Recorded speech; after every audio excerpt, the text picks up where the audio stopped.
Bab kedua, kewajiban saum Ramadan. Saum Ramadan mulai diwajibkan di bulan Sya'ban tahun kedua Hijriah. Tidak ada penjelasan pasti mengenai apakah perintah ini turun di awal, di tengah, atau di akhir Sya'ban, sehingga umat Islam baru melaksanakan saum Ramadan ketika sudah berada di Madinah. Rasulullah Shallallahu Alaihi Wasallam berada di Madinah selama 10 tahun. Artinya beliau melaksanakan saum di 9 Ramadan sepanjang hidup beliau. Lihat di I'anatul Talibin juz 2 halaman 133. Ada dua peristiwa penting di masa Rasulullah Sallallahu Alaihi Wasallam yang terjadi di bulan Ramadan, yaitu Perang Badar dan peristiwa Futuh Mekah. Hal ini dijelaskan pada beberapa riwayat berikut ini dari Imam Ibnu Qayyim Az-Zauziyah dalam kitab Zadul Ma'ad cetakan Beirut, dicetak di Muassasah Arisalah tahun 1994, juz kedua halaman 52. Dari Sa'id bin Musayyab, sesungguhnya ia ditanya soal saum di waktu perjalanan, lalu ia menceritakan sebuah riwayat bahwa Umar bin Khattab pernah mengatakan, kami berperang bersama Rasulullah Sallallahu Alaihi Wasallam di bulan Ramadan sebanyak 2 kali, yakni Perang Badar dan pembebasan Mekah. Dan kami berbuka atau tidak saum di kedua peperangan tersebut. Kemudian dijelaskan pula di dalam Imam Ibnu Mulakin dalam kitab Al-Badrul Munir fi Takhrijul Ahadisi wa Athar wa Aqifihi Syara Al-Kabir juz 5 halaman 716. Dari Abu Sa'id Al-Khudri radhiyallahu anhu ia berkata, kami berperang bersama Rasulullah sallallahu alaihi wasallam pada tanggal 16 Ramadan. Di antara kami ada yang saum, ada pula yang berbuka. Orang yang saum tidak mencela orang yang berbuka, dan orang yang berbuka tidak mencela orang yang saum. Kemudian di dalam Imam Ibnu Khulakin Badur Munir fi Takhrijul Hadis wa Asar wa Ti'atu fi Syar'il Kabir 2004 juz 5 halaman 720 sampai 721 mengatakan bahwa kami bepergian bersama Rasulullah Sallallahu Alaihi Wasallam menuju Mekah, yakni dalam tujuan pembebasan kota Mekah. Dan kami sedang dalam keadaan saum.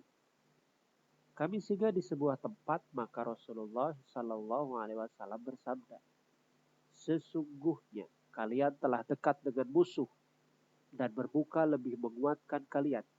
Ini merupakan rukhsah, dispensasi keringanan. Karena itu sebagian dari kami tetap saum dan sebagian lainnya berbuka. Kemudian kami singgah di tempat lainnya. Rasulullah Shallallahu Alaihi Wasallam kembali bersabda, sesungguhnya kalian sudah berada di depan musuh dan berbuka lebih baik menguatkan kalian, maka berbukalah. Dan ini merupakan perintah, bukan lagi rukhsah, sehingga kami pun semua berbuka. Kemudian kita masuk ke dalam subbab berikutnya berkaitan dengan pengertian saum.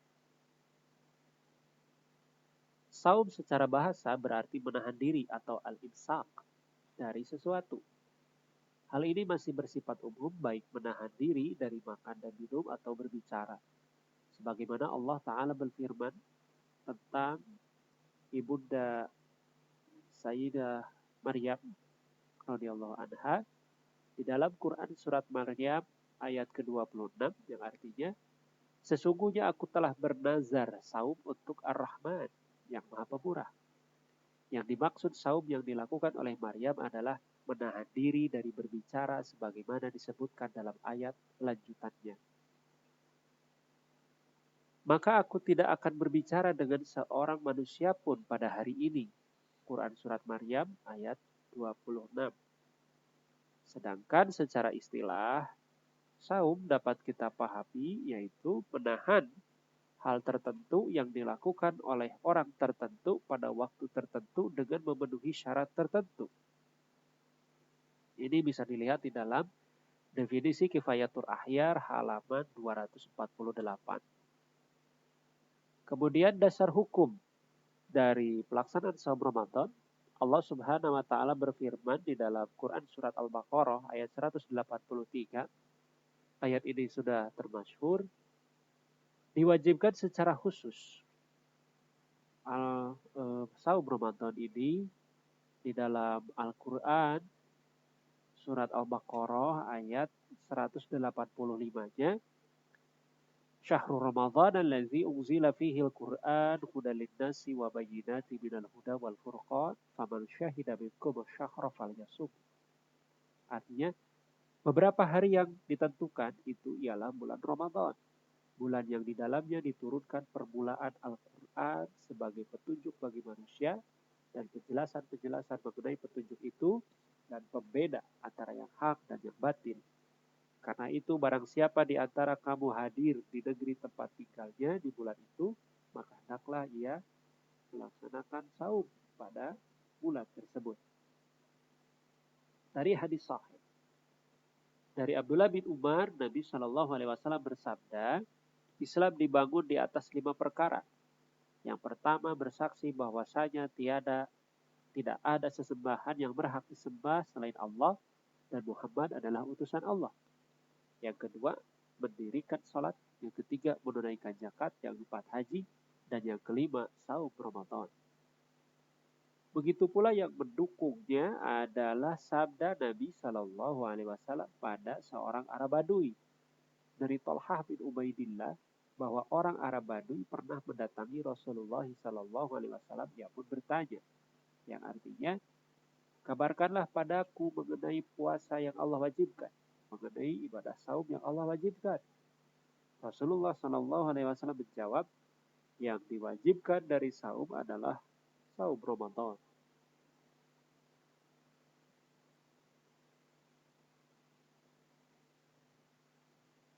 Setelah itu kau mau menambah puasa sunnah lainnya. Ini terdapat di dalam hadis riwayat Bukhari nomor 1891 dan Muslim nomor 11. Nah, kemudian ijma ulama atau konsensus ulama juga ada yang menyatakan wajibnya saum Ramadan di dalam kitab At-Tazhim halaman 108 dan di dalam kitab Kifayatul Ahyar halaman 248. Mari kita simak beberapa dalil berikut ini dari Abu Umamah Al-Bakhili. Ia berkata, aku mendengar Rasulullah Shallallahu Alaihi Wasallam bersabda, ketika aku sedang tidur, tiba-tiba ada dua laki-laki yang mendatangiku. Keduanya memegangi kedua lenganku, kemudian membawaku ke sebuah gunung terjal. Cadas sebenarnya, kalau kita mungkin. Keduanya berkata kepadaku, naiklah. Aku menjawab, aku tidak mampu. Keduanya berkata, kami akan memudahkannya untukmu. Maka aku naik. Ketika aku berada di tengah gunung itu, tiba-tiba aku mendengar suara-suara yang keras. Maka aku bertanya, suara apakah itu? Mereka menjawab, itu teriakan penduduk neraka. Kemudian aku dibawa, tiba-tiba aku melihat sekelompok orang tergantung dengan urat-urat kaki mereka di atas dan kepala mereka di bawah. Ujung-ujung mulut mereka sobek mengalirkan darah. Aku bertanya, mereka itu siapa? Mereka menjawab, mereka adalah orang-orang yang berbuka puasa sebelum waktunya. Yang dimaksud ini tanpa uzur syar'i. Sengaja berbuka tanpa uzur syar'i. Hadis riwayat An-Nasa'i dalam Sunan Al-Kubra nomor 3273.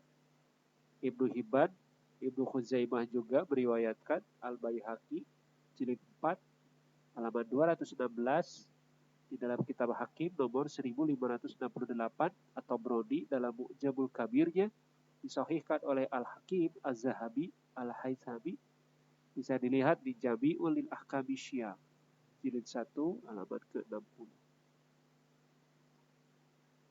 Kemudian kita menyimak hadis selanjutnya yang diriwayatkan oleh Imam Ahmad nomor 9002, oleh Abu Daud nomor 2396 dan Ibnu Khuzaimah nomor 1987 serta periwayatan yang lainnya.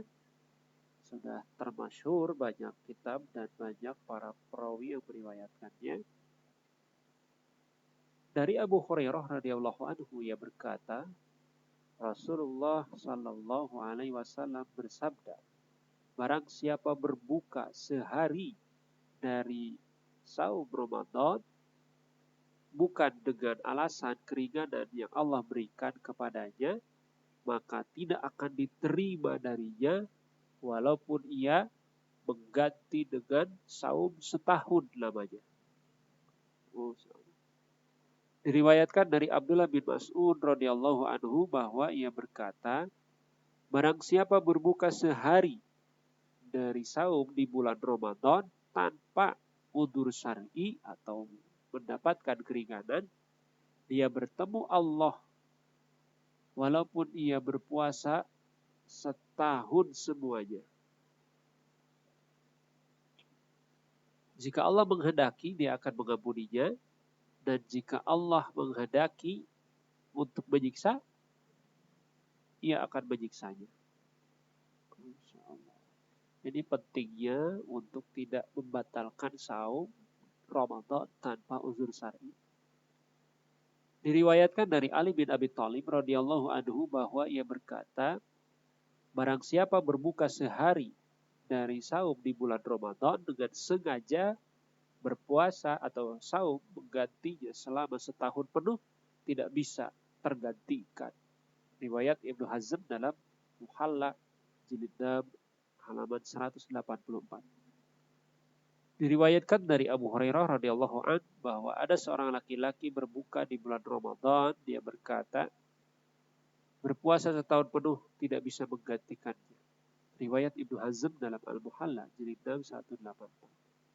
Bahkan sahabat Ali bin Abi Thalib memberikan hukuman dera atau pukulan kepada orang yang berbuka di bulan Ramadan, sebagaimana disebutkan di dalam suatu riwayat oleh Ibnu Hazm di dalam Al-Muhalla jilid ke-6 halaman 184.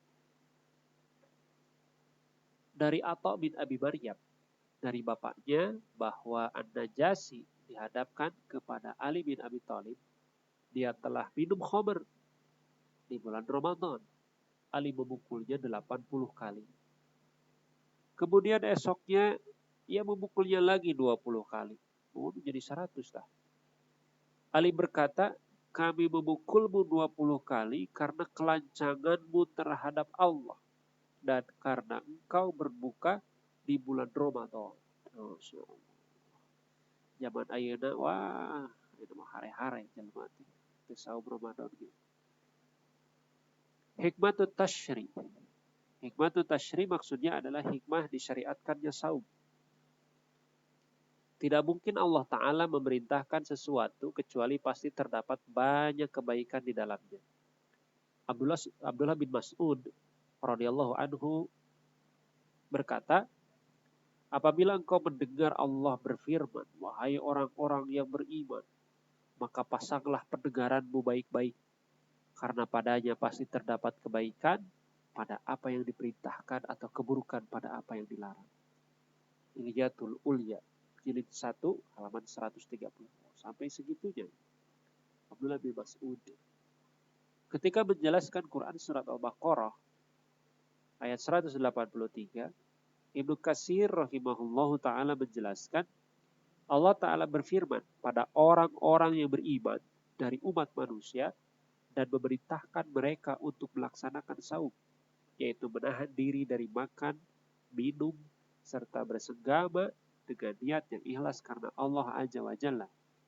Karena di dalam saum itu terkandung hikmah membersihkan jiwa, mensucikannya, serta membebaskannya dari endapan-endapan yang buruk atau bagi kesehatan tubuh. Kalau bahasa kedokteran disebutnya antitoksin, menghilangkan racun di tubuh, dan akhlak-akhlak yang buruk, akhlak yang rendah. Tafsir Ibnu Katsir jilid 1 halaman 497. Syekh Abdurrahman bin Nasir As-Sa'di rahimahullah ta'ala memberikan pelajaran berharga. Artinya, Allah Ta'ala mengabarkan tentang kewajiban saum pada hamba-hambanya. Mereka diwajibkan untuk menjalankan saum Ramadan sebagaimana telah diwajibkan kepada umat sebelum mereka. Karena saum termasuk amalan yang selalu mendatangkan maslahat bagi setiap umat di setiap zaman. Oleh karena itu, hendaklah kalian berlomba-lomba dengan umat sebelum kalian dalam menyempurnakan amalan dan bersegera untuk melakukan kebaikan. Itu bisa dilakukan dan tidak mungkin berat. Tafsirul Karimir Rahman jilid 1 halaman 86.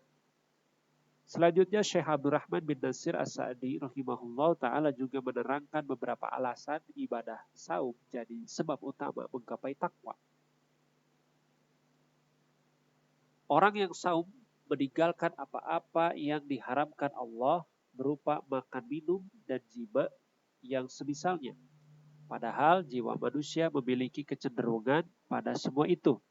Ia meninggalkan semua itu demi mendekatkan diri kepada Allah dan mengharap pahala darinya. Ini semua merupakan bentuk takwa. Orang yang saum melatih dirinya untuk mendekatkan diri kepada Allah dengan menjauhi hal-hal yang disukai oleh nafsunya. Padahal sebetulnya ia mampu untuk makan dan minum atau berjima tanpa diketahui orang. Namun ia meninggalkannya karena sadar bahwa Allah mengawasinya. Sesungguhnya saum itu mempersempit gerak setan dalam aliran darah manusia, sehingga pengaruh setan melemah, akibatnya maksiat dapat dikurangi. Sesungguhnya saum itu secara umum dapat memperbanyak ketaatan kepada Allah, dan ini merupakan tabiat orang yang bertakwa. Selanjutnya, Tafsir As-Sa'di menjelaskan, dengan saum, orang kaya merasakan perihnya rasa lapar, sehingga ia akan lebih peduli kepada orang-orang fakir yang kekurangan. Dan ini juga merupakan tabiat orang yang bertakwa. Kemudian kita masuk pada sebab syarat wajib saum. Satu, orang Islam. Orang yang tidak Islam tidak wajib untuk melaksanakan saum. Ketika di dunia, orang kafir tidak dituntut melakukan saum karena saumnya tidak sah. Namun di akhirat ia dihukum karena kemampuan dia mengerjakan ibadah tersebut dengan masuk Islam, ia mampu.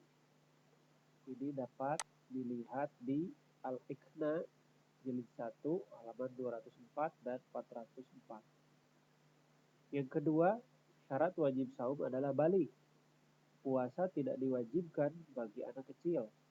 Sedangkan bagi anak yang sudah tamyiz, masih sah puasanya atau saumnya. Selain itu, di bawah tamyiz tidak sah ibadah saumnya. Ini dijelaskan dalam Hasyiah Syekh Ibrahim Al-Baijuri, jilid 1 halaman 551. Muhammad Al-Khatib berkata, diperintahkan saum bagi anak usia 7 tahun ketika sudah mampu. Ketika usia 10 tahun tidak mampu saum, maka ia dipukul.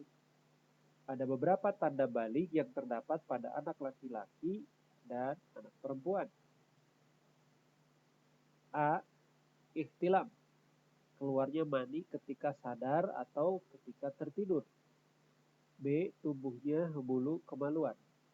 Namun ulama Syafi'iyah menganggap tanda ini tidak ada khusus untuk anak orang kafir atau orang yang tidak diketahui keislamannya.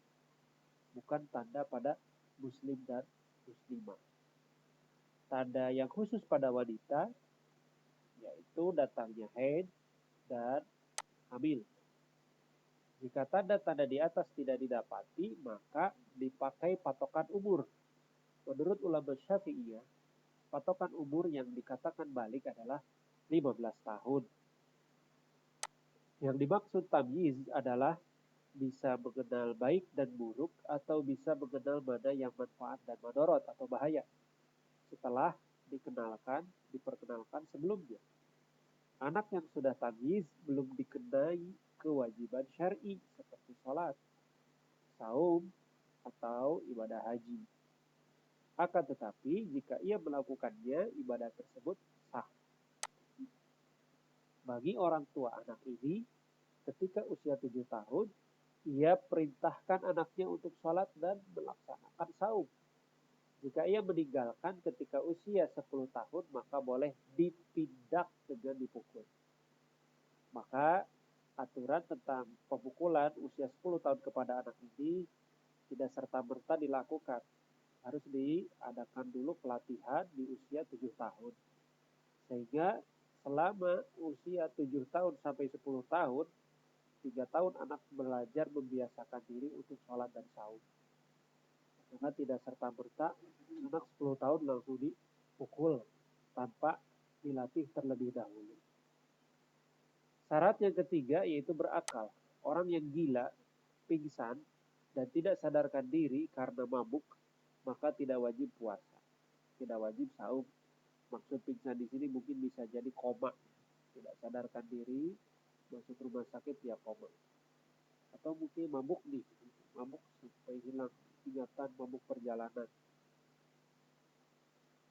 Jika seseorang hilang kesadaran ketika saum, maka saumnya tidak sah.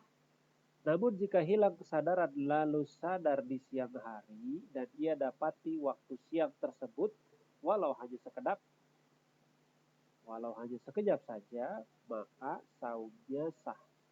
Kecuali jika ia tidak sadarkan diri pada seluruh siang. Tidur.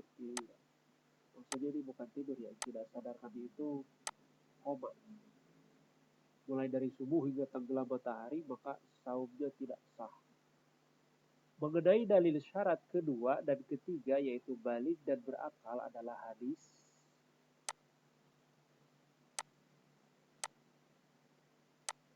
Rufi al-qalamu an salasin. Ini hadis yang ini diangkat dari 3 orang catatan dosa dan pahala. Yang pertama orang yang tidur sampai ia terbangun. Yang kedua anak kecil sampai ia ihtilam. Yang ketiga orang gila sampai ia berakal atau sadar dari gilanya. Yang keempat syaratnya mampu untuk saum. Kemampuan yang dimaksud di sini adalah kemampuan syar'i dan fisik. Yang tidak mampu secara fisik seperti orang yang sakit berat atau berada dalam usia senja atau sakitnya tidak kunjung sembuh, maka tidak wajib untuk melaksanakan saum. Sedangkan yang tidak mampu secara syar'i artinya oleh Islam untuk saum seperti wanita haid dan nifas. Ini boleh tidak melaksanakan saum secara syar'i. Wanita haid dan wanita yang nifas. Selanjutnya kita membahas tentang rukun saum. Yang pertama niat. Berdasarkan firman Allah Subhanahu wa taala yang artinya padahal mereka tidak disuruh kecuali supaya beribadah kepada Allah dengan memurnikan ketaatan kepadanya dalam menjalankan agama yang lurus. Surat Al-Bayyinah ayat kelima. Juga sabda Rasulullah sallallahu alaihi wasallam, "Innamal a'malu binniyat wa innamal likulli imri'in ma nawa." Sesungguhnya amal perbuatan itu disertai niat dan setiap orang dapat ganjaran atas amalnya sesuai dengan niatnya. Dan niat tersebut harus dilakukan sebelum terbit fajar di setiap malam Ramadan. Hal ini berdasarkan hadis Hafsah radhiyallahu anhuma. Ia berkata Rasulullah sallallahu alaihi wasallam bersabda, "Barang siapa yang tidak berniat saum sebelum terbit fajar, maka tidak ada saum baginya." Yang kedua, menahan diri dari segala hal yang membatalkan saum sejak terbit fajar hingga terbenam matahari. Allah Subhanahu wa taala berfirman di dalam Quran surat Al-Baqarah surat kedua ayat 187 yang artinya, "Maka sekarang campurilah mereka dan carilah apa yang telah ditetapkan Allah bagimu. Dan makan minumlah hingga jelas bagimu perbedaan antara benang putih dan benang hitam, yaitu fajar. Kemudian sempurnakanlah saummu sampai datang waktu malam." Sebab berikutnya yaitu pembagian niat. Niat yang dimaksud adalah berkeinginan untuk menjalankan saum. Dalil wajibnya berniat adalah sabda Nabi Shallallahu Alaihi Wasallam, Innama a'malu binniyat. Sesungguhnya setiap amalan tergantung pada niatnya. Hadis riwayat Bukhari nomor 1 dan Muslim nomor 1907. Niat saum Ramadan barulah teranggap jika memenuhi 3 macam niat. Yang pertama, at-tajdid, yaitu berniat tidak di malam hari sebelum subuh. Ini hanya berlaku untuk saum wajib. Dalilnya adalah hadis dari Hafsah. Nabi Shallallahu Alaihi Wasallam bersabda, "Man lam yubayyid siyama qabla al-fajri fala siyamalah." Siapa yang belum berniat di malam hari sebelum subuh, maka tidak ada puasa untuknya. Sedangkan untuk saum sunnah, boleh berniat di pagi hari, asalkan sebelum waktu zawal atau tergelincirnya matahari ke barat. Dalilnya sebagai berikut. Dari Aisyah radhiyallahu anha, ia berkata, Rasulullah sallallahu alaihi wasallam biasa menemuiku, lalu ia berkata, apakah kalian memiliki makanan? Jika kami menjawab tidak, maka beliau berkata, kalau begitu aku saum. Penulis Kifayatul Ahyar berkata, wajib berniat di malam hari. Kalau sudah berniat di malam hari atau sebelum subuh, masih diperbolehkan makan, tidur, dan jima atau hubungan intim. Jika seseorang berniat untuk melaksanakan saum di bulan Ramadan sesudah terbit fajar subuh, maka tidaklah sah. Hanya ia pastilah karena sudah masuk waktu saum. Yang kedua, at-ta'yin, yaitu menegaskan niat. Yang dimaksud di sini adalah niat puasa atau saum yang akan dilaksanakan harus ditegaskan apakah saum wajib ataukah sunnah. Jika saum Ramadan yang diniatkan, maka niatnya tidak cukup dengan sekedar niatan puasa mutlak. Dalilnya Nabi Shallallahu Alaihi Wasallam bersabda, dan setiap orang akan mendapatkan apa yang ia niatkan. Adapun saum sunnah tidak disyaratkan ta'yin dan tamjid, sebagaimana dijelaskan pada poin 1 dan 2. Dalilnya adalah sebagaimana hadis Aisyah yang tadi telah terlewat. Yang ketiga, at-tikror, yaitu niat harus berulang setiap malamnya.